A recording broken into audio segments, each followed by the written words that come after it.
இங்க இடத்துல நம்ம வசனத்தை வாசிக்கிறோம். கீலேயாத்தியனான யெப்தா பலத்த பராக்கிரமசாலியாயிருந்தான். அவன் பரஸ்திரியின் குமாரன். கீலேயாத் அவனை பெற்றான் அப்படின்னு சொல்லி எழுதப்பட்டிருக்கிறது. ஸ்தோத்திரம். அடுத்த வசனம் சொல்கிறது, கீலேயாத்தின் மனைவியும் அவனுக்கு குமாரரை பெற்றாள்.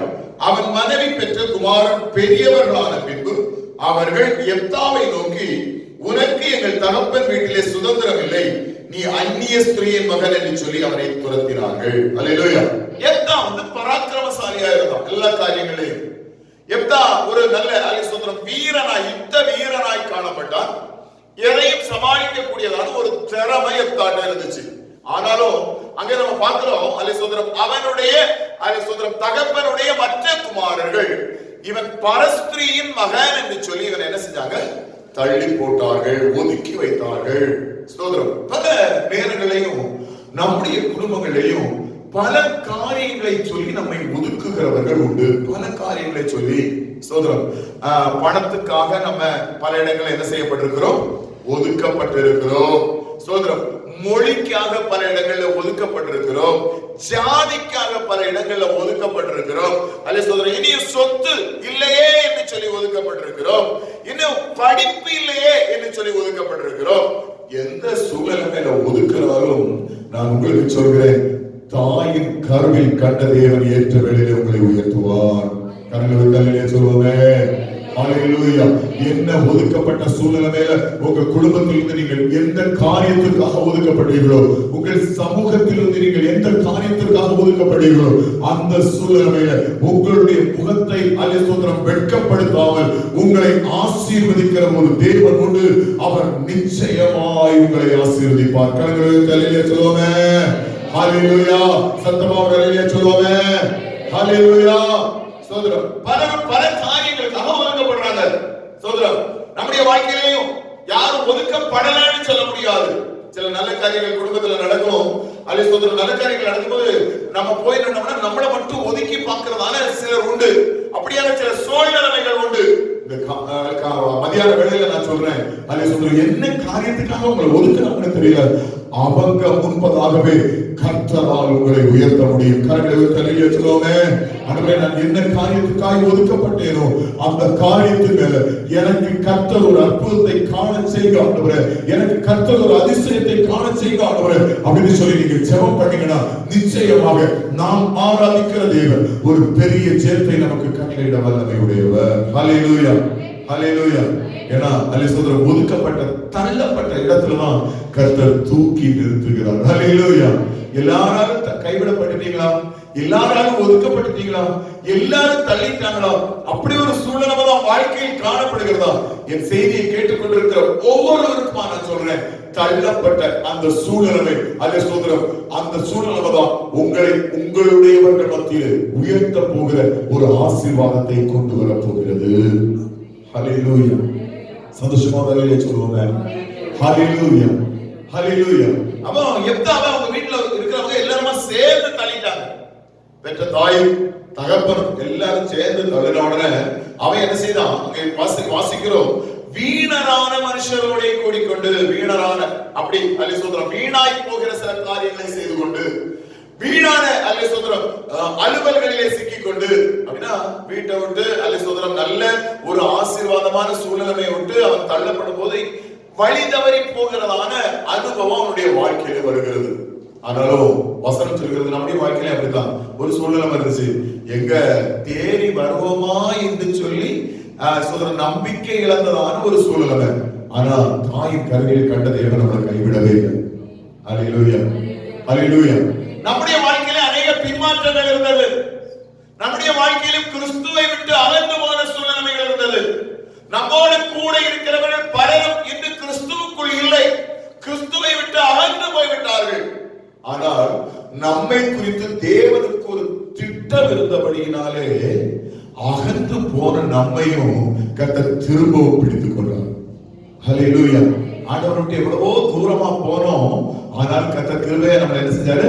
பழையபடி அல்லேலூயா நம்மை பிடித்துக் கொண்டார். கர்த்தர் தம்மை திரும்ப அழைத்தார். கர்த்தர் தம்முடைய பிள்ளைகளை நிலைநிறுத்தினார். அதிசயங்களை காண செய்தார். இன்றைக்கு வரைக்கும் நம்முடைய வாழ்க்கையில நடக்கிற அத்தனை அற்புதங்களும் அதிசயங்களும் ஆச்சரியமாய் தேவன் நம்முடைய வாழ்க்கையில நடத்தி கொண்டிருக்கிறார். அல்லேலூயா. அதனால அல்லேலூயா. எல்லாரும் தனித்தங்களேன்னு கவலைப்படாதங்க. கடந்த நாட்களில் வாழ்க்கையில வந்ததான சில வீழ்ச்சிகளை நினைத்து கவலைப்படுறாங்க. நான் தடுமாறித்தேனே ஆண்டவரே, ஆண்டவரே ஸ்தோத்திரம், உம்முடைய வசனத்தின்படி நான் வாழலையே, ஆண்டவரே பின்மாற்றத்துக்குள்ள போயிட்டேனே அப்படின்னு கவலைப்படாதங்க. திரும்பவும் இந்த இடத்துல கர்த்தர் கொண்டு வந்திருப்பார் என்றால் வசனத்தின்படி நீங்கள் வாழ வேண்டும் என்பதற்காக கொண்டு வந்திருக்கிறார். அல்லேலூயா. உங்களை குறித்து தேவனுக்கு ஒரு திட்டம் உண்டு என்பதற்காக கர்த்தர் உங்களை கொண்டு வந்திருக்கிறார். தேவன் உங்களை ஆசீர்வதிக்க போகிற வழிகள் உண்டு என்பதற்காக கர்த்தர் கொண்டு வந்திருக்கிறார். இந்த இடத்துல கர்த்தருக்கு சாட்சியா நீங்க நிற்பீங்களா? தேவனுடைய கருத்தில் இருக்கிற சில மேலான ஆசீர்வாதங்களை உங்க கையில கர்த்தர் தர போறார். சொல்லுவோம், சத்தமா அவர்கள் சொல்லுவோம். ஹல்லேலூயா. ஆராதிக்கிற தேவன் நல்லவர். ஹல்லேலூயா. ஸ்தோத்திரம். இப்போ வீட நான் மனுஷன் கூட சேர்ந்துக்கிட்டான், போயிட்டான், வீட்டை விட்டே போயிட்டான். வீட்டில் அவனை ஏற்றுக்கொள்கிறவர்கள் யாரும் இல்லை. தடுமாறி இருக்கிறான். நல்ல ஸ்தோத்திரம். தள்ளாடுகிற சூழ்நிலையில காணப்படுறான். ஒன்றுமே இல்லாத சூழ்நிலை. அந்த சூழ்நிலையில நம்ம கீழே வசனத்தை வாசிக்கும் போது 4ஆம் வசனத்தை வாசிப்போம். சில நாளைக்கு பின்பு அம்மோன் புத்திரர் இஸ்ரவேலின் மேல் யுத்தம் பண்ணினார்கள். அவர்கள் இஸ்ரவேலின் மேல் யுத்தம் பண்ணும்போது கிலெயாதின் மூப்பர் எப்தாவை தோப் தேசத்திலிருந்து அழைத்து வர போய் எப்தாவை நோக்கி, நீ வந்து நாங்கள் அம்மோன் புத்திரரோடு யுத்தம் பண்ண நீங்கள் சேனாதிபதியாக இருக்க வேண்டும் என்றார். ஆமென். இப்ப தள்ளினவங்க எல்லாம் தேடி வராங்க. தள்ளினவங்க எல்லாம் எப்படி வராங்க? தேடி வராங்க. ஒரு காலத்தில் நம்மை தள்ளினவர்களை நம்மோடு அல்லேலூயா நம்மை தேடி வரும்படியாக கர்த்தர் என்ன செய்வார்? கிருபை செய்வார். அல்லேலூயா. விசுவாசமா இல்லையா சொல்லுங்க. அல்லேலூயா. ஒரு நாள்ல நம்மள வந்து பணத்துக்காக ஒதுக்கி வச்சாங்கல்ல, ஒரு நாள்ல நம்ம வந்து அல்லேலூயா சொத்துக்களுக்காக நீ எங்க வீட்டுக்கு வராத அப்படின்னு சொன்னாங்கல்ல, அல்லேலூயா இனியும் பல காரியங்களுக்காக இப்பவும் நம்ம ஒதுக்கப்பட்டு காணப்படுறோம்ல. அல்லேலூயா இந்த காலங்களில நான் தீர்க்கதரிசனமா சொல்றேன், அவர்கள் தேடி வரும்படியாக கர்த்தர் கிருபை செய்வார். ஹல்லேலூயா. எதுக்காக நீங்க ஒதுக்கப்பட்டீங்களோ, எதுக்காக நீங்க தள்ளப்பட்டீங்களோ, அந்த இடத்திலேயே ஒரு ஆசீர்வாதத்தையும் நன்மையும் காண செய்ய கர்த்தரால முடியும். ஹல்லேலூயா. ஹல்லேலூயா. சோதரம் ஒரு அற்புதத்தை அந்த இடத்துல ஆண்டவர் செய்வார். முடியுமா? அல்லேலூயா. ஆண்டவரே நான் இப்படி இருக்கனே, என்ன கொண்டு அல்லேலூயா ஒரு அற்புதத்தை காண செய்ய முடியுமா? நான் உங்களுக்கு சொல்றேன், சோதரம் தள்ளப்பட்ட சூழ்நிலையில, ஒதுக்கப்பட்ட சூழ்நிலையில, வெறுக்கப்பட்ட சூழ்நிலையில, அல்லேலூயா பலனற்ற சூழ்நிலையில யாரெல்லாம் காணப்படுறாங்களோ அவர்களுக்கு தேவன் பலத்தை அருளி, சத்துவத்தை அருளி, கிருபையை அருளி, தயவை அருளி அந்த சூழ்நிலையிலிருந்து அவர்களை தூக்கி எடுக்கிறார். அல்லேலூயா. அல்லேலூயா. இந்த வேத புத்தகத்துல நிறைய கேரக்டர்ஸ், நிறைய மனுஷர்களை குறித்ததான காரியங்கள் எழுதப்பட்டிருக்கிறது. அவங்க எல்லாம் கொஞ்சம் நீங்க எடுத்து வாசி பாருங்க. ஒண்ணுக்கு உதவாத, சோதரம் தள்ளப்பட்ட, நான் நன்றாக இருந்தேன், இன்னும் நன்றாக இருக்கிறேன் அப்படி இல்லை, ஒண்ணுக்குமே உதவாம மோசமா இருந்தவர்களை கர்த்தர் கொண்டு வந்து, படிப்பறியாதவர்களை கர்த்தர் கொண்டு வந்து, படித்தவர்கள் மத்தியில அவர்களுடைய முகத்தை உயர்த்தி வைக்கிறவர் தான் நாம் ஆராதிக்கிறது. ஹல்லேலூயா. ஹல்லேலூயா. ஆண்டவருடைய சமூகத்துல படிச்சேன், நான் பெரிய ஆளாயிட்டேன், பயங்கரமா இருக்கிறேன் அப்படின்லாம் சொல்லி நான் அப்படி மேல மேல அப்படிலாம் இல்ல. ஒண்ணுக்கு உதவாத முட்டாள்களை, ஒன்றுக்கும் உதவாத அல்லேலூயா படிப்பறியாதவர்களை கர்த்தர் கொண்டு வந்து ஞானத்தில் தேறினவர்களாய் கர்த்தர் நிறுத்துகிறார். அல்லேலூயா. சொல்றோம். தானியேலுடைய புத்தகத்துல வாசிக்கிறோம், ஷாத்ராக், மேஷாக், அபேத்நேகோ, தானியேல் என்கிறதான மனுஷர்கள் இருந்தாங்க. அங்க நம்ம வாசிக்கும் போது நாம் பார்க்கிறோம், ராஜா ஒரு சொப்பனத்தை பார்க்கிறோம். பார்த்து சொல்றேன், என்னுடைய அர்த்தத்தை, என்னுடைய காரியங்களை என்ன செய்ய வேண்டும்? தெரிவிக்க வேண்டும். சோதரம் எல்லா காரியத்தையும் அவங்க உள்ளவங்கள்ட்ட எல்லாம் சொல்லியாச்சு. சொன்னா யாருக்குமே அதனுடைய அர்த்தம் புரியல. ஆனா சோதரம் எங்கோ இருந்த அந்த வாலிபர்கள் சொப்பனத்தையும் அதனுடைய மறைபொருளையும் என்ன செய்தார்கள்? வெளிப்படுத்தினார்கள் என்று சொல்லி பார்க்கிறோம். ஹல்லேலூயா. ஹல்லேலூயா. அப்படின்னா ஜெபத்தில் வெளிப்படாத காரியம் ஒன்றும் இல்லை. ஹல்லேலூயா. கர்த்தர் நடத்துவார், கர்த்தர் அற்புதங்களை காண செய்வார், கர்த்தர் ஆசீர்வாதமாய் நடத்த அந்த தேவனால முடியும். அதனால நீங்க பயப்படாதங்க. உங்களுடைய சுயத்தினால் அல்ல உயர்வு, தேவனுடைய கரத்தினாலே. ஹல்லேலூயா. உங்க சுயத்தினால அல்ல, தேவ கரத்தினாலே நீங்கள் உயர்வடைய போகிறீர்கள். ஹல்லேலூயா. இப்பொழுது இனி ஒரு வசனத்தை கூட நான் வாசிக்கிறேன். நியாயாதிபதியுடைய புத்தகம் அதே சோதரம் 11ஆம் அதிகாரம் அதனுடைய 11ஆம் வசனம். அப்பொழுது எப்தா கீலேயாத்தின் மூப்பர்களுக்கு கூட போனான். ஜனங்கள் அவனை தங்கள் தலைவனும் சேனாதிபதியுமாக வைத்தார்கள். எப்தா ஆமென், ஹalleluya. அப்பொழுது அலி சோதரன் இவன் வந்து அவங்க கூட போனா அங்க சின்ன இடம் இல்ல. இவங்க சொல்றாங்க, நீர் எங்களுக்கு தலைவனும் சேனாபதியுமா இருக்க வேண்டும், நீங்க தான் லீட் பண்ணணும். ஒரு நாள் தள்ளப்பட்ட கல் தான், ஒரு நாள் ஒன்றுக்கும் உதவாதவர்களாக இருந்தவர்கள் தான், ஒரு நாள் நம்மளை யாரும் மதிக்கல தான், நம்ம வார்த்தையை கூட மதிக்கல. சோதரன், இந்த அனுபவங்கள் பலது என்னுடைய வாழ்க்கையில நடந்திருக்கிறது. சோதரம், ஊழியத்தினுடைய துவக்க அந்த காலகட்டங்கள்ல சோதரம் அநேகமாய் ஒதுக்கப்பட்டிருக்கிறேன், அநேகமாய் தள்ளப்பட்டிருக்கிறேன். என்னுடைய சொந்த பந்தங்கள் மத்தியில அல்ல சோதரம் மதிப்பு மரியாதை இல்லாததான ஒரு சூழ்நிலை என் வாழ்க்கையில இருந்திருக்கு.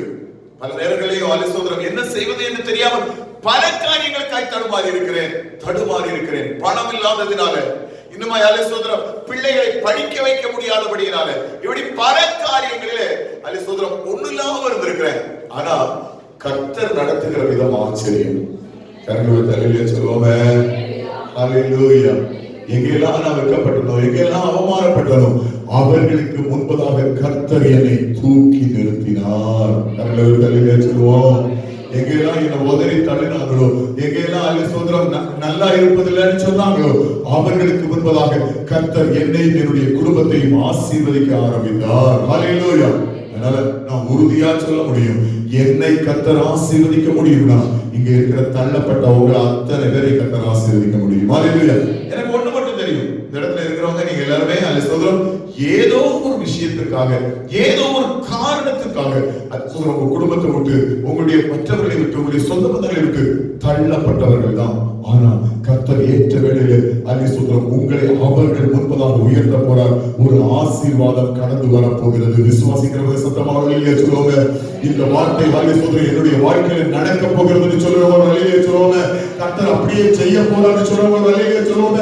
பரிசுத்த ஆவியானவர் இந்த வார்த்தையை உங்களை பார்த்து தான் பேசிக் கொண்டிருக்கிறார். அநேக கஷ்டங்கள் மத்தியில, பாடுகள் மத்தியில, பிரயாசங்கள் மத்தியில என்ன செய்வது என்று தெரியாமல் அல்ல சோதரம் இந்த வேளையில் நீங்கள் கடந்து வந்திருக்கிறீர்கள். ஆனால் கர்த்தர் உங்களோடு பேசுகிறார். எந்த இடத்திலே தள்ளப்பட்டாயோ, எந்த இடத்திலே ஒதுக்கப்பட்டாயோ, எந்த இடத்திலே அல்ல சோதரம் வேதனை அனுபவித்தாயோ, எந்த இடத்திலே பாரத்துக்கு மேலாய் பாரமோ, அதே இடத்துல கர்த்தர் உங்கள் முகத்தை உயர்த்தி அற்புதங்களை காண செய்ய முடியும். ஹalleluya. ஆண்டவர் உங்களுக்கு அற்புதத்தை காண செய்ய முடியும். ஹalleluya. இப்ப சேனாபதியாக அவரை உயர்த்துறாங்க. அந்த இடத்துல நம்ம வாசிக்கிறோம், சோதரம் வைத்தார்கள். எப்தா தன் காரியங்களை எல்லாம் மிஸ்பாவிலே கர்த்தருடைய சன்னதியிலே சொன்னார். ஹalleluya. மிஸ்பா அப்படிங்கறதான இடம் இதுக்கு முன்னால வேதாகமத்துல அல்ல சோதரம் ஒன்றிய இடங்களில நம்ம பார்க்க முடியும். ஆதியாகமத்தின் புத்தகம் 31ஆம் அதிகாரத்துல அல்ல சோதரம் மிஸ்பாவை குறித்து எழுதப்பட்டிருக்கிறது. லாபானுடைய வீட்டில் இருந்து யாக்கோபு தன்னுடைய மனைவியையும் பிள்ளைகளையும் கூட்டிக்கிட்டு தன்னுடைய எல்லாவற்றையும் கூட்டிக்கிட்டு அவன் ஓடி போறான். ஓடி போகும்போது லாபான் பின்னால துரத்திக்கிட்டு வரும்போது கர்த்தர் லாபான்ட்ட பேசுறாரு. அல்ல சோதரம் கடினமான வார்த்தைகளை உன்னை நீ யாரை பார்த்து சொல்லக்கூடாது, அவன் மோசமான வார்த்தைகள் எல்லாம் உன்னை அல்ல சோதரம் யாக்கோவை பார்த்து நீ சொல்லக்கூடாது அப்படின்னு சொல்லி அவனை அனுப்பி விடுறான். ஒரு இடத்துல ரெண்டு பேரும் சந்திக்கிற இடத்துல சோதரம் ஒரு அல்ல சோதரம் சாட்சியின் உடன்படிக்கையை ரெண்டு பேரும் ஏற்படுத்துகிறார்கள், யாக்கோவும் லாபானும். அந்த சாட்சியின் உடன்படிக்கை ஏற்படுத்தப்படுகிற இடத்துக்கு பேரு தான் மிஸ்பா. ஹalleluya. என்ன உடன்படிக்கை? சாட்சியின் உடன்படிக்கை. சோதரம் ரெண்டு பேரும் சந்தித்து அந்த இடத்துல கற்களை குவியலாய் வைத்து என்ன செய்யறாங்கன்னா ஒரு உடன்படிக்கையை ஏற்படுத்துறாங்க. அந்த உடன்படிக்கை ஏற்படுத்தப்பட்ட இடத்துக்கு பேரு தான் என்ன பேரு? மிஸ்பா. சோதரம் நான் உங்களுக்கு சொல்றேன், அல்ல சோதரம் நமக்கு தேவன் தந்திருக்கிற சாட்சியின் உடன்படிக்கையின் இடம் ஆலயம். ஹalleluya. ஆலயத்துல அல்ல சோதரம் கடந்த இப்போ ஒரு 5-6 மாதங்கள் ஆயிட்டு சர்ச்சில் சாட்சி எல்லாம் கிடையாது. ஆராதனையே 1, 2, 3, 4 பிரிச்சு அல்ல சோதரம் 4 ஆராதனைகளை நடத்தி கொண்டிருக்கிறோம். சாட்சி எல்லாம் இல்லை. ஏன்னா உங்களுக்கு கேட்கிற 6 மாதமா கர்த்தர் என்னுடைய வாழ்க்கையில பல சாட்சிகளை ஏற்படுத்தி தந்தார்.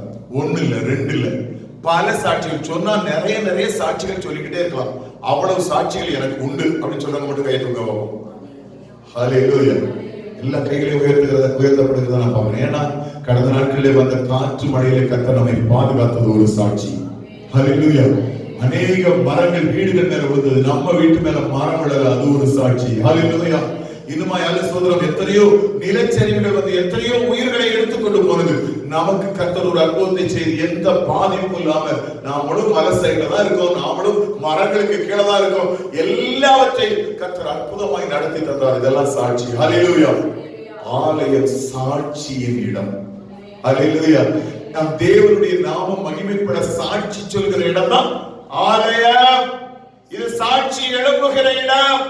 ஒரு சாட்சி ஒரு சாட்சியை உயிர்ப்பிக்கிற இடம் ஆலயம். இந்த இடத்துல கர்த்தருடைய ஆவியானவர் அலே சோதரம் பேசுகிறார். மிஸ்பாவில வந்து உங்க காரியங்கள் எல்லாம் ஆண்டவர்கிட்ட சொல்லுங்க. ஹல்லேலூயா.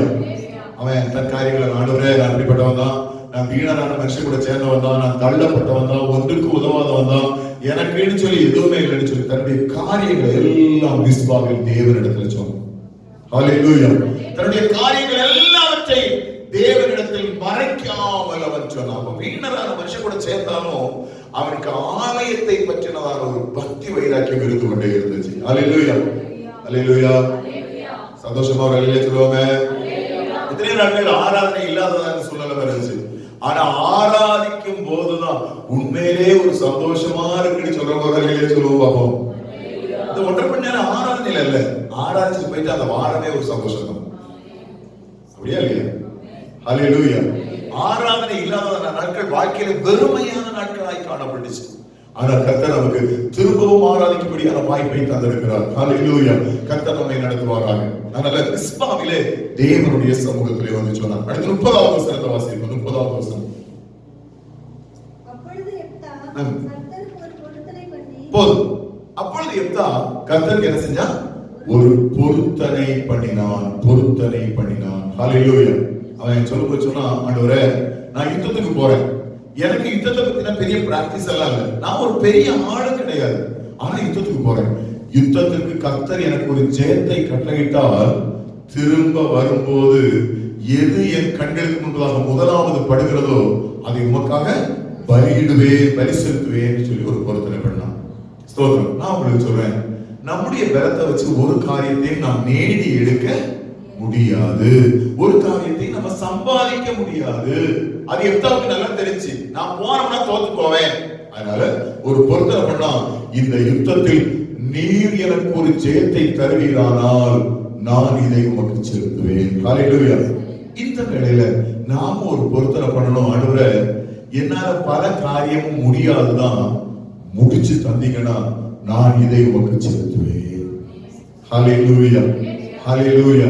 அது என்ன காரியமா இருக்கட்டும். ஆண்டவரே, எனக்கு சொந்தமா வீடு இல்ல, எனக்கு ஒரு வீடை கர்த்தர் தருவீரானால், எனக்கு சொந்தமாய் ஒரு 4 வீலர் வாகனம் இல்லை, ஒரு வாகனத்தை கர்த்தர் தருவீரானால், சொந்தமாய் அலேஸ்தோத்திரம் ஒரு பெரிய பிசினஸ், அந்த பிசினஸை கர்த்தர் எனக்கு தருவீரானால், என்னடா அலேஸ்தோத்திரம் என்னுடைய பிள்ளைகளுடைய எதிர்காலம், அந்த எதிர்காலத்துல நல்ல ஒரு திருமண காரியத்தை ஏற்படுத்தி தருவீரானால், அல்லது என் சரீரத்துல காணப்படுகிற பலகீனம், இந்த பலகீனத்தை மாற்றி தருவீரானால், இப்படி என்ன காரியத்தை வேணாலும் சொல்லலாம். ஏன்னா இதெல்லாம் நம்முடைய காரியத்துல நாம சுயமாய் முயற்சி எடுத்தால் நடக்காது.